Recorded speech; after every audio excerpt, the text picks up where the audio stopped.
Magandang hapon sa inyo mga kabisayang Special TV. Time check for 42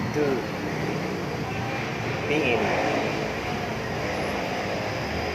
Narito naman ako sa Wela Collection Filipino Restaurant. Narito ako para kumakain ng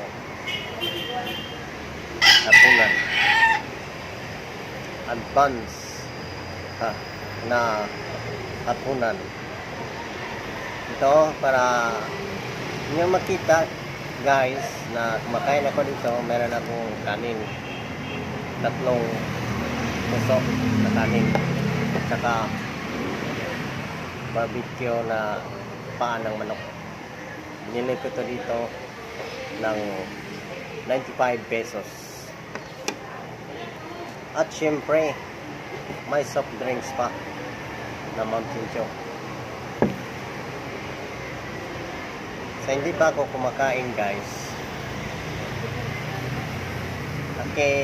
pentulutan niya ako na ituro sa inyo kung paano buksan takip ng soft drinks na gamit ang screwdriver. Paano buksan ito guys? Simulan natin.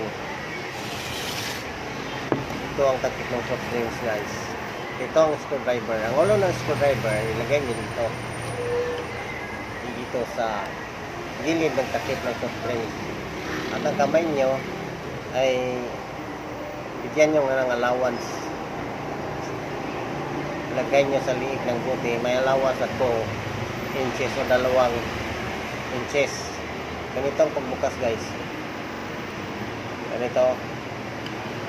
Ilagay nyo dito. Tapos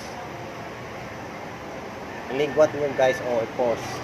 Ganito lang guys oh. Ready? 1 2 3 pause. Basic lang. Nagawa ko guys. 1 click. Basic na basic. Hanggang dito na lang ako guys.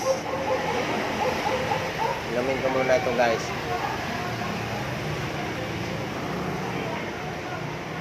Sana pagpalain tayo ng poong may kapal.